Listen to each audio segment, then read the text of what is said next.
चलिए, अब आपने रिपोर्ट देख ली, अब आपको समझाते हैं कि सपा के गढ़ में हार के आखिर मायने क्या हैं, क्यों ये बड़ा झटका है समाजवादी पार्टी के लिए, भले ही आम लोकसभा चुनाव ना हो। ग्राफिक्स आप देखिए, आपको आसान भाषा में समझ आएगा कैसे अपने किले में समाजवादी पार्टी का वर्चस्व खत्म हुआ है। सपा को अपने गढ़ में एक बहुत बड़ा झटका लगा है।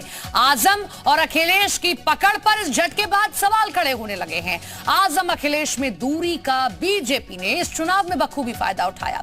विपक्षी दलों के लिए अब 2024 की राहें निश्चित तौर पर कांटों भरी हो गई हैं। आजमगढ़ और रामपुर दोनों ही सीटों पर हार चुकी है समाजवादी पार्टी और अखिलेश यादव के नेतृत्व पर एक बार फिर से प्रश्न चिन्ह खड़ा हो गया है। परिवारवादी पॉलिटिक्स को झटका दे दिया है बीजेपी ने, जिसे हमेशा हर चुनाव में बीजेपी बुलाने की कोशिश करती है। सपा का एमवाई फैक्टर फेल रहा है, कम से कम इस चुनाव में तो यही दिखा है। अब आपके सामने रखते हैं इस जीत के बीजेपी के लिए क्या मायने है, वो आप देखिए। योगी सरकार की योजनाओं का असर दिखाई दिया, धरातल पर एक बार फिर से ये सक्सेसफुल रही। सपा के गढ़ में बड़ी सेंधमारी करने में बीजेपी रही है कामयाब। अल्पसंख्यक समुदाय का भी वोट भारतीय जनता पार्टी को मिला। जनता ने परिवारवादी राजनीति को नकार दिया है। 2024 के लिहाज से बीजेपी अब अपनी मजबूत दावेदारी कर रही है। आजम खान की सियासी ताकत को एक बड़ा झटका योगी आदित्यनाथ ने दिया है। तो हम अब आपको बताते हैं कि दोनों सीटों पर अपनी अपनी हार और जीत के मायने क्या है। अलग अलग सीटों का भी आपके सामने रखेंगे, क्योंकि देखिए गढ़ अब किसी का नहीं रहा राजनीति में। इस बात को आप बखूबी समझ लीजिए। चाहे वो अमेठी में कभी कांग्रेस का गढ़ था, जिसे स्मृति ईरानी ने ढहाने का काम किया, या समाजवादी पार्टी का गढ़ आजमगढ़ और रामपुर।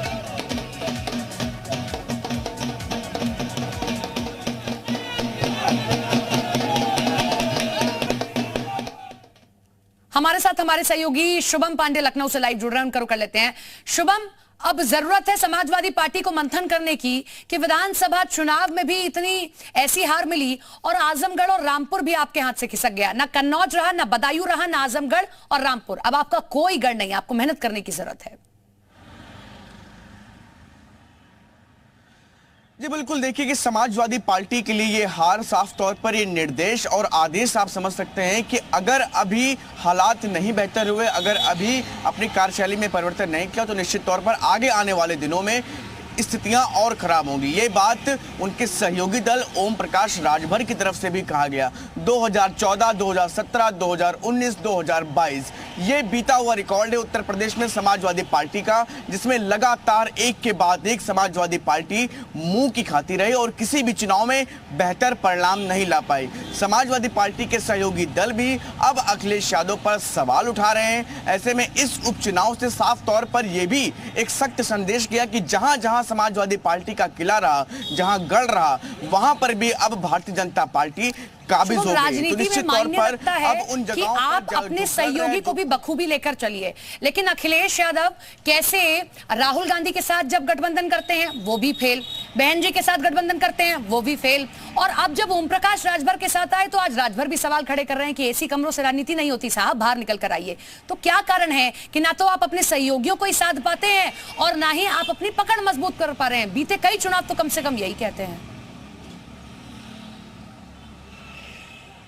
जी बिल्कुल, देखिए कि राहुल गांधी के साथ जब गठबंधन हुआ तो निश्चित तौर पर उसको एक डरा हुआ गठबंधन के तौर से की तरह से देखा गया था कि समाजवादी पार्टी राहुल गांधी के साथ जुड़ करके कांग्रेस के साथ जुड़ करके चुनाव में जा रही। उसके बाद जब लोकसभा का चुनाव आया तो वो बहन जी के साथ जुड़े, और जब दोनों ही गठबंधन चुनाव में तो साथ साथ जाते हैं, जैसे ही चुनाव खत्म होते हैं तो तुरंत एक दूसरे पर आरोप प्रत्यारोप का दौर शुरू हो जाता है। तो आप समझ सकते हैं कि जब चुनाव में एक सत्ता हासिल करने के लिए ये सभी दल एक साथ चुनाव से पहले एकजुट हो जाते हैं, लेकिन कहीं ना कहीं जो इनके साथ जो इनका कोर वोट बैंक है वो नहीं जुड़ पाता। यानी वरिष्ठ नेता तो साफ तौर पर एक मंच पर मंच साझा करते हुए दिखते हैं, लेकिन इनका जो वोट बैंक है, इनके जो कार्यकर्ता हैं वो कहीं भी जमीन पर नहीं दिखते। वही 2022 में भी साफ तौर पर आप देख सकते हैं कि शिवपाल यादव भी एक समाजवादी पार्टी के साथ जुड़े, चचा को भी साथ लाए, और उसके बाद ओम प्रकाश राजभर भी 2022 विधानसभा चुनाव में दमखम भरते रहे। लेकिन अब जब उसके परिणाम आए तो वो साथी भी साफ तौर पर लगातार उनकी जो कार्यशैली है अखिलेश यादव पे उस और पर शुभम, सवाल उठाते इस चले आ चुनाव रहे ने हैं। कम अब से कम गुड्डू ये दिखा जमाती का दिया मामला ले लीजिए कि अब उत्तर प्रदेश में जाति की राजनीति से ऊपर उठकर आपको काम करना होगा।